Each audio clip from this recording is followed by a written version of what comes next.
very good. Okay, very good. Good morning, and welcome to another episode of Hard Factor, presented by the Barstool News Network. It is Tuesday, September 22nd, 2020.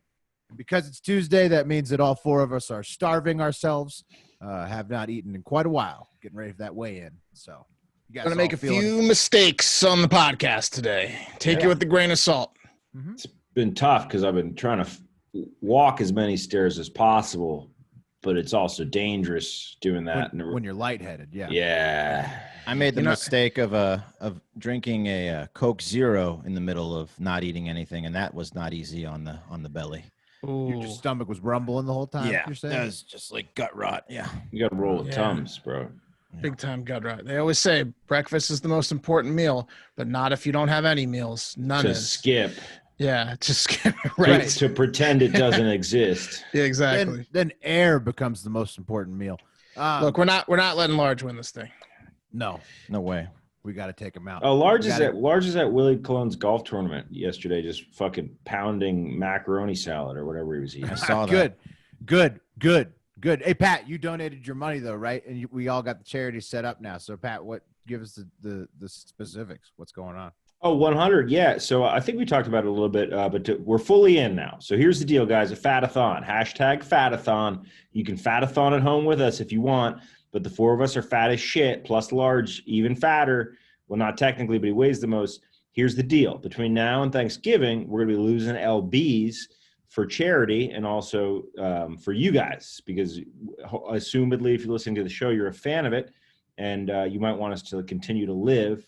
Yeah, which is a requirement for us. Want us to be healthy, or just like to watch us suffer and then still give to charity. So it's all good. So here's the skinny, guys. The four of us plus Large tossed in 250 buckos into a Fundly account, and then we're asking listeners if they want to contribute. Go ahead and do it. We've all selected a charity. Whoever loses the most body fat percentage at the end of this tournament, I'm going to call it a tourney. Their charity gets the 250 per man pot. So they get that big cash pot.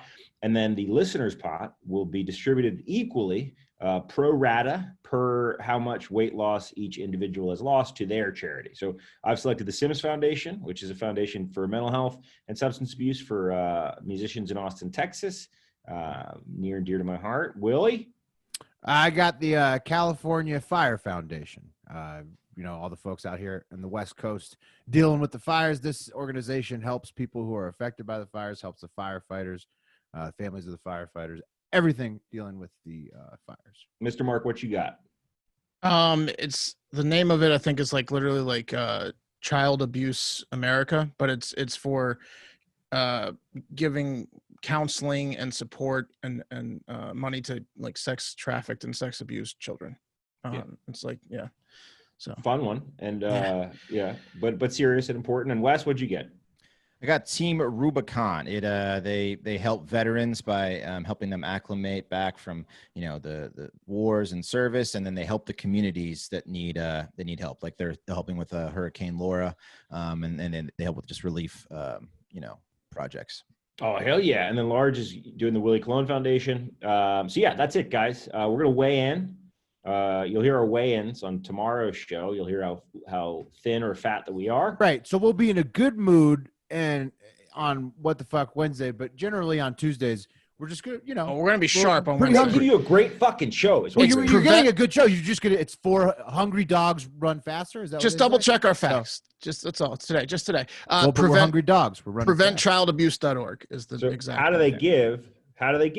So they go to fundly.com/hard-factor-fatathon, or just go to fundly.com, which is easy to remember. Also the pinned tweet. FUNDLY, right. FUNDLY.com. Go there and then just search for Hard Factor Fatathon. It's the pinned tweet on Hard Factor News. Not everyone has Twitter, but if you do, just go to Hard Factor News. It's the pinned tweet. Fundly.com, Hard Factor Fatathon. Easy peasy. Thank you, Kurt, for your donation. I'm not going to shout out everyone, but since literally only a couple of our fans have donated, going to shout out Kurt for donating. So thank you. What, do you want us to die?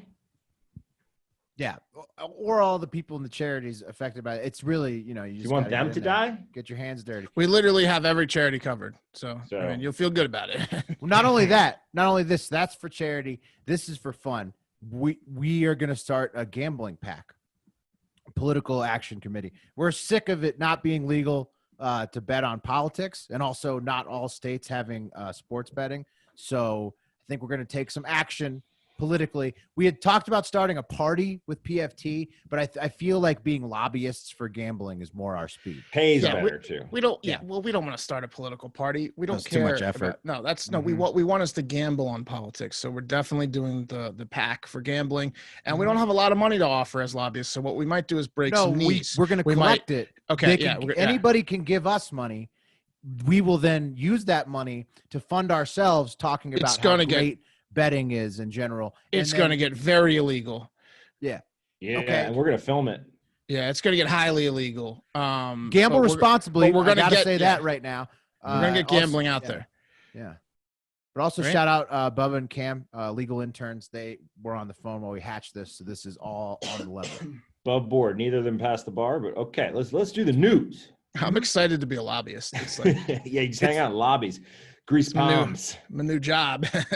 I mean, we're only registered with ourselves as of now, but soon to be with other places. So yeah, be on the lookout for that. All right, it's a long lightning round. Wes, get us going. Let's do it. All right, boys. It has been way too fucking long, so it's time for the return of the soft corner.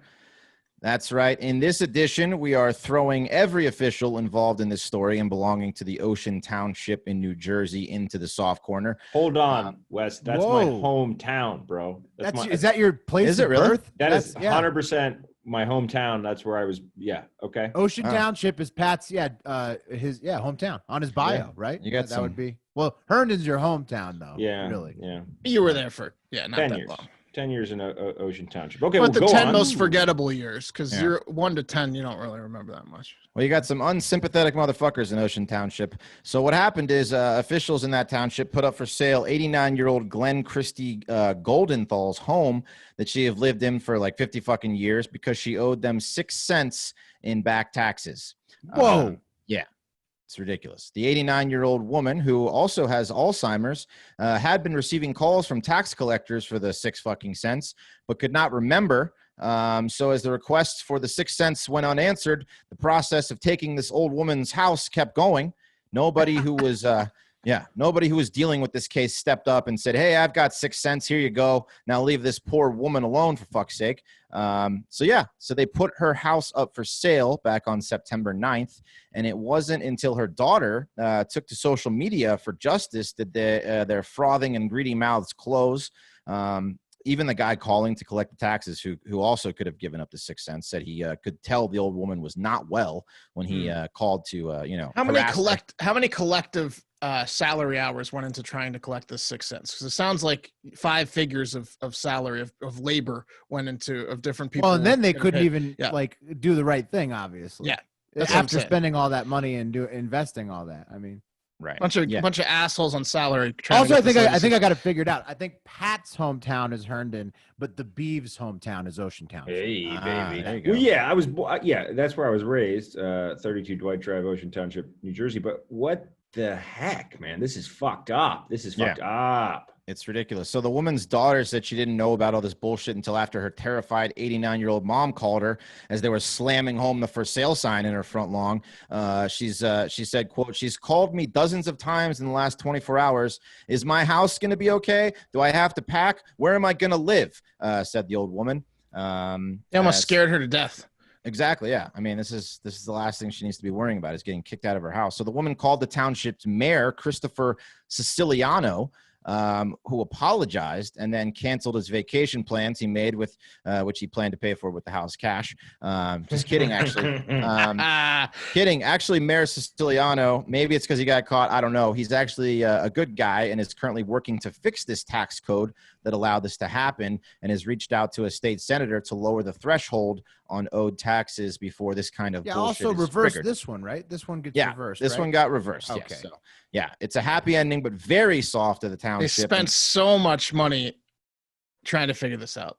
Yes. The mayor, the collection agency, like come on, what are we doing? How does this come across your desk and you don't say you're going to take care of the 6 cents? Beeve, you got to get things sorted out up there. Dude, okay, so I went back like 6 months ago because I hadn't been back since I was like a 9-year-old. Visited the roots, the original sticks. I don't like original it. twigs. I don't like them doing this, man. And I'm gonna find out where her address is, and if it's in my hood, I'm gonna be even more pissed. But I will say this, guys. Ocean Township, New Jersey, has lost a little bit of class since I left there. Where it's literally You the don't town say. where people are like, Lost its luster.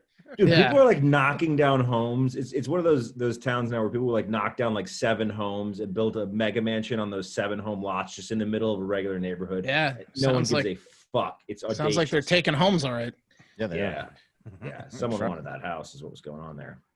Mm-hmm. A lot of there's reverse mortgages, you know what I mean? Oh yeah. Don't like that. Just old people spending their last few days in a park dying when their house gets taken from Yeah, them. you gotta wonder with a description like that, is this just the one that got caught? And not, Yeah.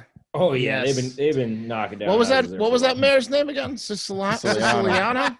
Tom Selleck is busy in Ocean Township. Jesus Christ! All right, guys, real quick. I have a warning for any of our listeners in the following cities. If you live in New York City, New York, Portland, Oregon, or Seattle, Washington, your cities have been designated anarchy jurisdictions by the Justice Department under official orders of the President of the United States, Donald J. Trump. And according to the DOJ, these cities have, quote, permitted violence and destruction of property.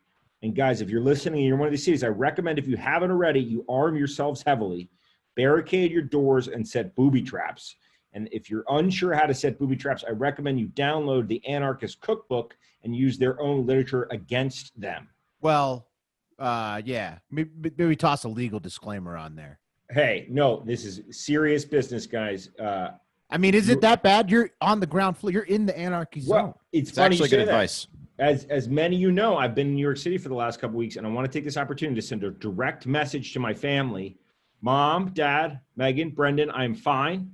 I have been very lucky in my travels through New York City and have yet to see any anarchy directly, but I can assure you my head is on a swivel and I am very paranoid. Okay. Surprised you're not getting in the mix over there. Oh, you know that I would be. I just haven't seen it yet. And I'm not sure, guys, why, but as of now, Kenosha, Wisconsin, and Minneapolis, Minnesota are not, I repeat, not cities of anarchy, but I'm sure there's good reason for that. So what does this mean if you're unfortunate enough to live in a city that's denied Trump's offer to send in federal troops and therefore you got a within the curfew? anarchy zone? Not so much that, guys. It's money, essentially. Yeah, So- it's funding. It's funding to rebuild stuff that gets ruined by the anarchy Yeah. zone. I don't know if you guys picked God. up on what I was doing there with the other cities. Yeah, pretty much. If you denied federal troops coming in vehemently, then you are in the anarchy zone, and therefore will be denied federal funding. This is part of a September 2nd memo that threatened to shut off federal funds to states that house these cities. And Attorney General Bill Barr said, quote, "We cannot allow federal tax dollars to be wasted when the safety of citizenry hangs in the balance." But the mayors, guys, not happy about this, believe it or not. In a joint statement, the 3 mayors said the president is playing cheap political games with congressionally directed funds.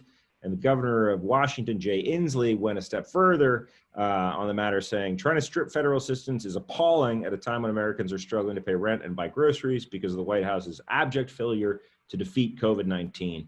The administration would rather deceive and divide through fear tactics than address the real crises families are facing now. So that's a vibe of how the mayors and the governors were feeling about it. Not good. Most people are meeting this with a negative reaction and not happy, but and calling it just a political job. This sounds like you don't want the help. Have fun with the lunatics running the asylum. It's like Escape New York over there, literally. Right. And then your mention about Wisconsin, obviously referring to them as a swing state, whereas these other states are not. And A little bit interesting. Yeah. A little bit interesting, guys. But yeah, so that's going on. Be really careful out there, guys. Anarchy is it's abound. Watch out for I anarchy. mean, I can't believe we can even talk to you inside Hard. the anarchy zone. I brought a pillow and a sleeping bag to the office, and there's not a chance that I'm leaving. I'm surprised I don't see like shrapnel flying in the background of that screen. You just hear like a bunch of spray cans fall from the bees' pockets. Well, I'm looking out the window, guys. Nope, just Ching, ching, ching. people walking really What expensive. is that, dogs. beef? Is that a butterfly knife? Terrible music. Yeah. All right. Let's keep it a little bit in the political zone. a lot of it in the political zone with a little bit of a campaign update and some predicted talk right now. Okay. So first up, RBG, she will lie in rest at the Supreme Court on Wednesday and Thursday of this week. RIP RBG. She will be joining other, legendary Americans, including Rosa Parks, who was the first non-elected official woman to lie in wait at the Capitol before her. So pretty esteemed list. Nice. That she will be joining. Mitch McConnell also says he is planning to move forward with the confirmation vote once Trump makes the nomination, despite any attempts to stop it before the election. So we'll have certainly more on that in the days to come, including more about the details of who he could possibly name, who Trump could possibly name. The favorites on Predict It right now, Amy Coney Barrett, 64 cents, Barbara Lagoya, 32 cents, and then some other challengers, some other stragglers Sounds like behind no them. chance for the other people, yeah. Right, exactly. Barrett, the heavy favorite, Lagoya, second place. She's younger Next. too, right? You want to go young. when They're you- both young. Oh, They're they are? both Okay. young. Yeah, I think Barrett is the more conservative, but not sure. Haven't dove in enough to say for sure. Going into September, back to the campaigns. The Biden campaign leads the Trump campaign with cash on hand at $466 million to $325 million. So Patrick Mahomes team over there. yeah, good money. Jesus. Over on the Biden side. It's a good time to be working for the Biden campaign, getting Whoa. that cash. Yeah. He raised $355 Especially million since no one's alone. paying attention, you can take a few of those dollars. Yeah, He's easy got to yank a Bloomberg. couple. Right? Yeah. Petty cash can't be on too tight of a watch in that office. Imagine Biden, that happens. He raised $365 million in August alone. So Oh. it's just it's more than Trump has on hand altogether. The Trump team is quick to point out, though, that their 2020 budget is still considerably larger than what they won with in 2016 against Hillary's also much larger budget. Here's one that you would not expect in the campaign update. What demographic is Trump struggling with the most? White ladies. Black people. Latinos. White people, whites. His support among minorities appears to be slightly higher than it was in 2016, while his biggest troubles, according to polling, are coming from the mostly white swing states, where he still trails Biden in the polls all year long, namely Minnesota, Wisconsin, Arizona, and Pennsylvania. So, just that's polling info. Take that for what you I would want. A lot say of people polling, say schmoling. Yeah. Right. Yeah, exactly. Some people say that, but that's just what the pollsters are saying. They say, look at that. Isn't that surprising? Trump says this about the debates coming up. He says, I think he's a professional. I don't know if he's all there, but I think he's a professional. I have to assume that he's a professional and that he can debate. Regarding the first highly anticipated debate next Tuesday night, So stop what you're doing right now and get a Predict It account set up at predictit.org/promo/hardfactor20 to get a free $20 matched on us on your first deposit. Be ready to bet the debates live with us next week. We're going to be working with Predict It, try to get some new markets up there. You can bet the elections, bet some prop markets. Oh, yes. Debates. It'll be good. Glad this video's waist up because pretty excited. Okay, guys, the CDC is doing their one more thing. thing. Sorry. One more thing in the campaign update. Finally, senatorial candidate from Georgia, Kelly Loeffler, says she's more conservative than Attila the Hun in her new ad that jokes about eliminating liberal journalists. That's so conservative. Yeah. I don't know how you could get Does this motherfucker know what Attila the Hun did? I mean, killed people, presumably. Wiped out entire populations of human beings across all of essentially Southeast Asia. Well, liberal journalists can be pretty annoying. Got results, so. Steve. And it's been enough time, so it's not like it's that insensitive. That was a long time ago. No. I mean, for real, it's ridiculous. I don't know. I don't know where it stops though, because it's like it's a wild I'm more American than George Washington. Like where does it go from there? He literally created scenarios where blood filled up aqueducts in cities, and he would take people's heads and just stack heads on poles on spikes. It was the most. I think 40% of the world is in his bloodline because they would just rape and pillage and bang. You're thinking of Genghis Khan though. That's not a. Yeah, I'm thinking of Genghis Khan. Damn You're it. thinking of Genghis Khan. Yeah. Okay. Yeah, she didn't say Genghis Khan. Take it easy. All right. Well. Yeah. Damn it. Look, the CDC They're doing their best impersonation of the WHO, the World Health Organization, if you know what I mean. And by that, I mean they're acting like complete idiots when trying to describe the coronavirus to the public. So on Friday, the CDC updated their language of how coronavirus can be transmitted to say that there is growing evidence that droplets and airborne particles can remain suspended in the air and be breathed in by others and travel distances beyond 6 feet. They also added that indoor places are much riskier and you should use like air purifiers in them. And they also stressed and added that anyone that thinks they have come into contact with an infected person should get tested. So all that was added on Friday, the main thing being like severely airborne. It sounds a little doomy and gloomy to me. And, you know, it reads as in like, hide your kids, hide your wife, everyone's getting COVID up in here. So it's kind of like when people discovered it, they were like, what the hell, the CDC? They were like 7 months into this thing, 8-9 months into this thing. What do you mean it's more airborne than we thought? So that's why on Monday they retracted all that and reversed courses, changing the verbiage back to say, never mind, you're straight if you're 6 feet away, and it's not as airborne and crazy as we said it was. What? Yeah. What the hell happened? They must have read that press brief a few times before they put it out and double checked it, you know. You would imagine they updated on their website and stuff. So apparently they don't ever retract things, or it's very rare. So this is interesting. They released a statement saying, Wes, a draft version of a proposed changes to these recommendations was posted in error to the agency's official website. CDC is currently updating its recommendations regarding airborne transmission of SARS-CoV-2, the virus that causes COVID-19. Once this process has been completed, the updated language will be posted. Okay, come on. What's happening here? What do you mean? I mean, what's going on? Scared people. Yeah, but why? The aforementioned WHO also called the CDC out, saying once they saw the update, they actually called the CDC to get a better understanding of what the fuck they were talking about, because they say they have seen no evidence of airborne transmission, and they say that you need to take a direct hit from a person's respiratory droplets from them coughing or sneezing or spitting or licking or kissing or biting or sucking or blowing or laughing or breathing or yodeling on you. So like you got to actually get hit by like a respiratory droplet. They say it doesn't just float in the air like a bubble. Do they say direct hit? Yeah. Oh yeah. Direct. Big time. I love that. Thinking of just like taking a hit of a person, of a droplet, right?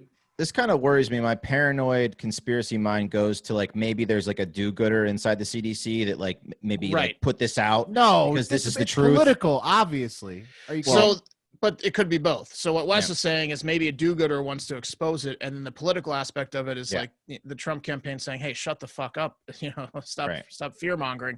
Well, that's what's going on with the COVID probably the somewhere whole between. time. The yeah, whole exactly. time, everybody look. Both sides. Someone lost their job, probably. Yeah. The right's always trying to minimize COVID. The left's always trying to overblow COVID. You just that's what happens with COVID. I mean, I'm sure there's a ton to this disease we don't know, but I feel safe, 6 feet away from someone as long as they're not coughing directly on me. I'm not worried about that floating in the air. Taking hits of them. Yeah, exactly. I mean, like, why the CDC is doing this? Like, you'd think that they would have checked the drafts, Wes, like you said. But I mean, but this is ridiculous. The CDC is getting called out by the HWO on coronavirus guidelines, which is like getting stuffed in the locker by the second nerdiest kid in school. Like, not a good look. Everyone hates you now. The CDC, get your shit together. That's it. Yeah, but isn't the NIH the top of the CDC, and they've been essentially they're related. Yeah. All right. Well, we'll see. Certainly seems contagious to me. I don't know. All right, guys, it's time to talk about an amazing product. By the way, Wes and Pat, who are rooting for football season to be ended, how does that feel, fellas? I wasn't rooting for football season to be ended. The haters of football have been defeated. I like busting your all's chops. I was glad football is out. So win for me, buddy. Soon, wait a minute. How long do do I have to get 100% of people in the stadium till Thanksgiving? Some of those college stadiums are at like 40%. You're gonna have to go and listen back, Mark. I have no idea. I bet you Alabama's gonna have 100% at one of them games before Thanksgiving. We'll see. We'll see. All right, guys, it's time to talk about an amazing product that I truly love, Paint Your Life paintings. You know those old photos you have lying around of your grandparents? Maybe one is framed in like a guest room in your parents' house or something, or hidden in the shoebox. Well, now you can turn those into a beautiful painting to honor the people who may or may not be with you anymore. Imagine how fucking touched your mom would be if you got a picture of her parents, maybe when they were young and in love, and had a professional artist capture that moment for her to hang on her wall. How hard would she cry? The answer is a lot. She'd be proud of you again.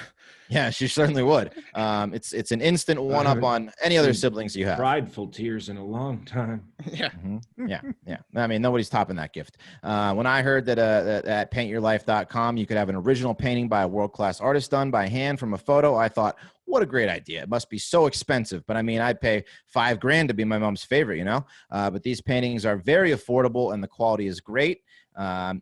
If you want to give a truly meaningful gift, you've got to try paintyourlife.com. Get a professional hand-painted portrait created from any photo at a truly affordable price. Choose from a team of world-class artists and work with them until every detail is perfect. Quick and easy process. It takes about 3 weeks. Meaningful, personal, and can be cherished forever. The paintings are beautiful and honestly look like something I paid $1,000 for and took the artist weeks to complete. Just fantastic. At paintyourlife.com, there's no risk. If you don't love the final painting, your money is refunded, guaranteed. And right now, as a limited time offer, get 20% off your painting. That's right, 20% off and free shipping. To get this special offer, text the word FACTOR to 64,000. That's FACTOR to 64,000. Text FACTOR, F-A-C-T-O-R, to 64,000. Paint your life. Celebrate the moments that matter most. And we still have we submitted ours? Have we submitted our design? We haven't. Okay. We did. So Pat, the Beeve has been working on us as like Anchorman. Exactly. Us as somebody else. Another famous news team. If there are graphic designers out in the hive who feel like trying their hand, send us something. We have a Paint Your Life painting we need to get made. I've been slow as fuck. Sorry, guys. And we need to Photoshop art like faces onto like right. a famous So whatever photo, you think like is funny, Anchorman, put us on a group. Anchorman leap or whatever. Yeah. Mostly news groups, but if you got something funny, it's the floor is yours, Hardo Hive. So just let us know. Kind of like that as a little contest. Whoever does the best, we use those. I'm looking at you, confused Kyle. Great. Whoever's got the work. skills. I know that like only Pat out of us have the skills, so that's in Photoshop. Yeah. Right. Yeah. We're talking about photoshopping our heads onto an existing famous photo of 4 people, preferably a news group. Some old school collage work. All right, guys, this next one is about how important it is to do background checks. Oh, right. We've all been bit in the ass there. So according to BuzzFeed, the managing editor of a conservative website called Red State, who has spent most of the pandemic heavily criticizing the U.S. officials tasked with combating COVID, including calling Dr. Fauci a mask Nazi, and even suggesting that execution would be a proper punishment for the pandemic response. Anyway, it's come out that this guy, in fact, works for Dr. Fauci. Uh-oh. What? Yeah, I'm not following. It might be the lack of food, but I don't understand. Fauci's the director of the NIH, and his employee is talking shit. He runs like a conservative blog that jacks that just busts on Fauci. So when he goes home, he smashes Fauci. He busts on. Well, Fauci. we think. Talk about a great way to deal with your stress, though, if you hate your boss. I mean, the guy's pretty prolific, though. He's doing it on the clock because he dropped 400 blogs this year. This happens to Trump. This happens to like Trump all the time, though. All the time. Yeah. Yeah, no, I feel like it's a little bit different because it's in the health space. But anyway, by day, guys, he is William B. Cruz, a public affairs specialist for the National Institute of Allergy and Infectious Diseases, which is led by Fauci. But by night, he transforms into Strafe, writing articles like "Why Wearing Masks is Nothing But a Political Statement," and President Trump refused to wear a mask, and you shouldn't either.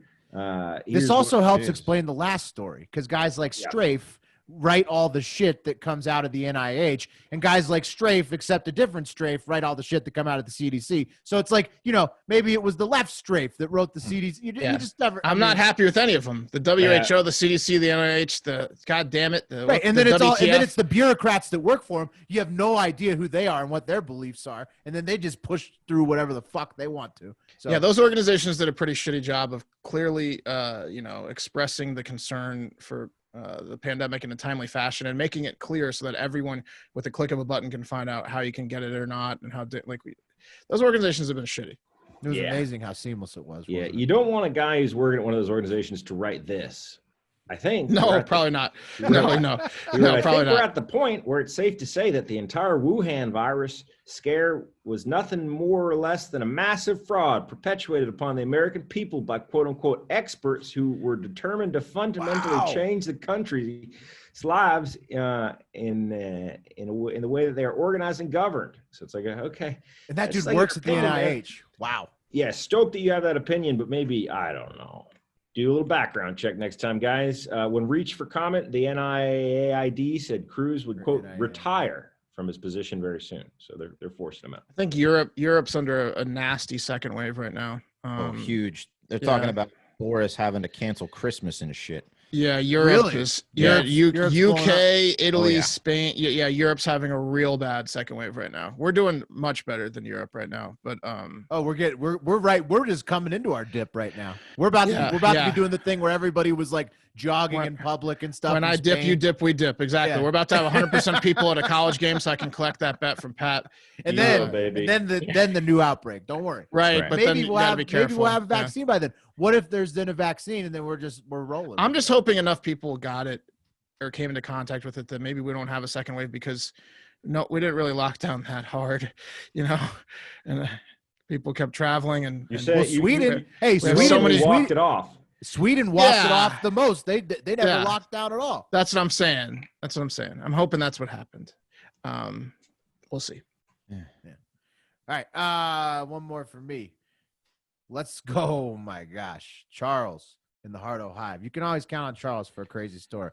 He submitted this one about ransomware, and it's bad news. We've got ransomware is bad news. No way. Yeah, well, ransomware in healthcare, real bad news. We've got a hospital death caused by computers, probably. So like unpleasant thoughts galore with how this story plays out. So what happened was in Dusseldorf, Germany, a group of hackers went after a university hospital data center with ransomware. You guys know what ransomware does? It takes hostage of the data. Yeah, Wes, let me hear your guess at it, please. I was gonna say it takes over the system.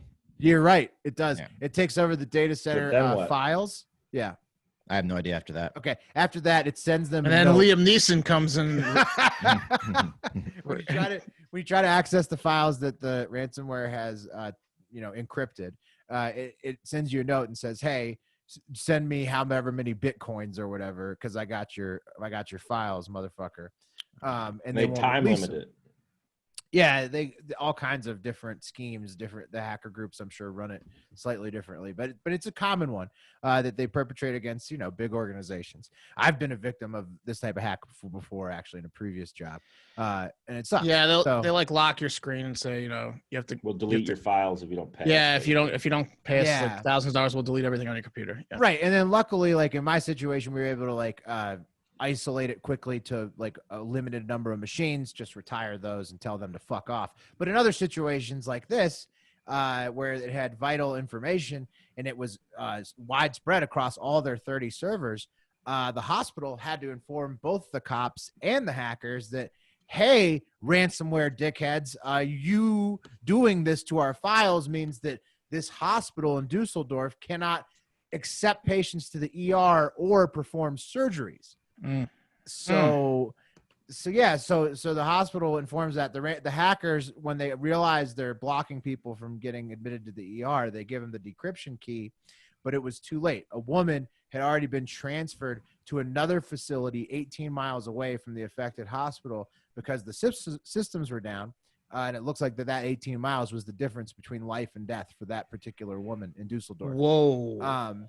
Obviously, manslaughter charges will be brought against all of these hackers if the line of cause is clear, which, according to the article I read, seems like it's pretty clear.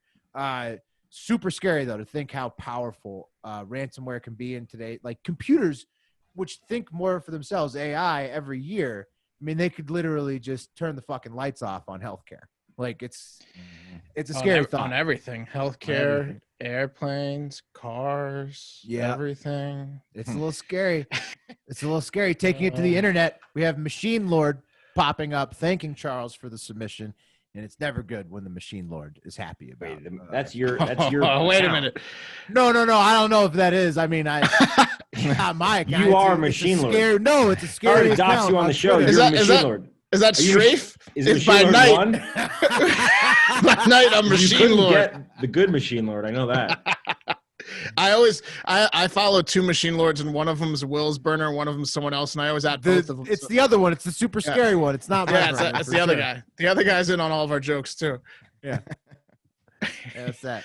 That's scary stuff. Yeah. That is scary stuff. Okay, guys. Well, if that doesn't make you lose your mind, if you're in Australia, you probably already did. Everyone in Australia seems to be losing their minds as they have been locked on an island, although it's a big one since coronavirus started. And it seems like they're getting a little bit of island fever, which I've had before, or going a little stir crazy.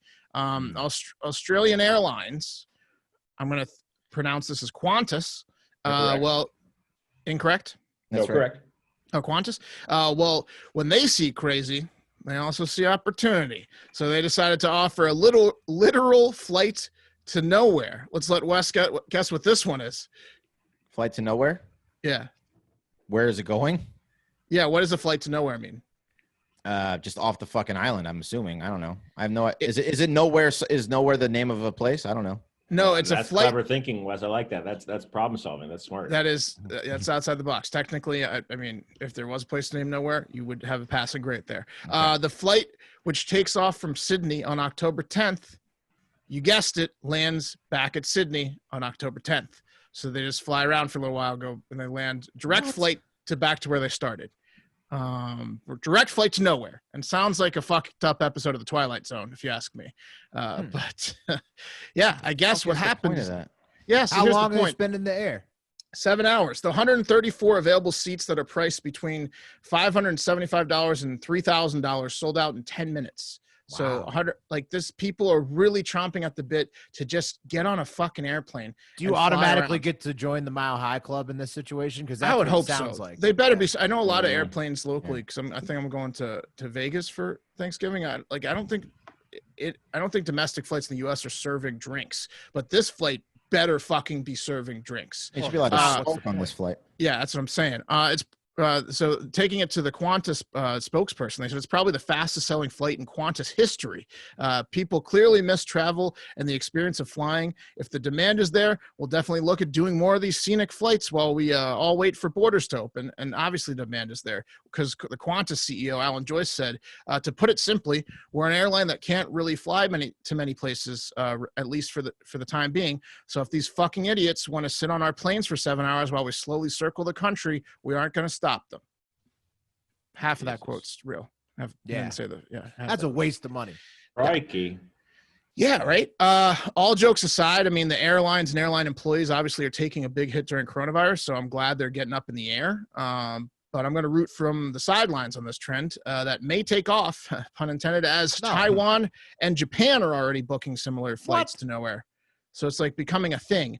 I guess I could get on board with this if it was like a date night type thing and they served a ton of booze like we talked about on the plane, which they better. And you do get to see like the Great Barrier Reef, which is cool. So there's the cute, but I mean, yeah, I mean, flying is the least enjoyable part of traveling, right? For me, it is, I would imagine, and in its entirety, right? Can you imagine if going down on one of these fucking flights to nowhere? Oh, you'd feel so holy stupid. shit. I mean, that's not going to happen, stupid. Yeah. but you will waste your money on a flight to nowhere.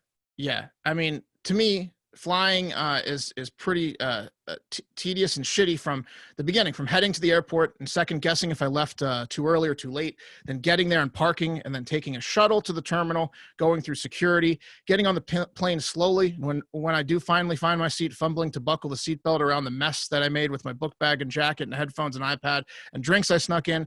Then there's the takeoff, and then sitting for hours, and then the landing, and then waiting to pull up to the gate, and then waiting for the gate thing to hook up, and then waiting for people in front of me to get off the plane like they have nothing else to do in life but be on a plane. And then let's just talk about it. There's probably a whole mess of babies and little kids with too much energy on the plane, and they don't know how to chill for any of this process. And I've probably answered 20 of the kids' questions while flying in a fucking circle and ending up back where I started. I mean, you get it, right? It sounds silly.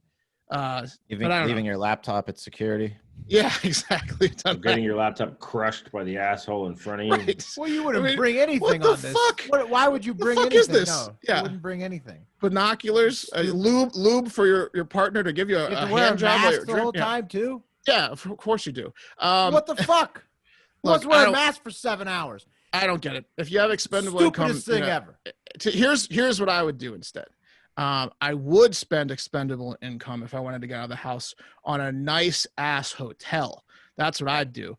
With all the trimmings and the jacuzzi and like all the amenities that a sweet, Okay. I got hotel. bad news for you. Bad news for you. We tried What's to that? do this going to the casino a few months ago when they first lifted the lockdown restrictions. All the hotels, the services degraded immensely because the staff are not there to take care of it. So you go to a hotel and it actually kind of sucks because there's like nothing, like half the bars are closed, half the restaurants are closed. You can't get anything in the hotel. You can't maybe not even get room service. The bed might be fucked up. Like the whole thing. It's just not, I mean, COVID has fucked everything up. All right. I guess it's plain to nowhere then, No, it's not that either. No. Just go out for a walk, just like, don't look, listen, do whatever keeps you fucking sane, people, and have a great fucking flight, people that are going on the Sydney flight and the people in Taiwan and Japan. And that's going to do it for Hard Factor. Thank you all so much for listening. And as always, the Hardo Hive, thank you. You're stronger than ever. Keep spreading the word and stealing friends and family members' phones and leaving 5-star reviews. That's fantastic. We see all those sticker pics you're sending us. Keep those coming. If you have a few extra bucks and there isn't a flight to nowhere you can get to, but you want to support the Hard Factor boys, go ahead and buy one of our shirts at the Barstool Sports store online. And also, if you want to support the Willie Colon Foundation or abused children or veterans, hurricane survivors, fallen firefighters, families, musicians with mental health and addiction recovery, or just if you have that extra money, just click on the link pinned on the Hard Factor Twitter or go to fundly.com, search for Hard Factor Fatathon and donate a few bucks. 100% of those donations will go from the Fatathon are going to those charities. And I'm pretty sure that's all the charities that exist. So you definitely can feel good about, contributing to every charity. There's more, but we covered a pretty good amount of them. Pretty good amount. But look, you don't need to do either of those two things. What you need to do, and I can't stress this enough, is have a great fucking day.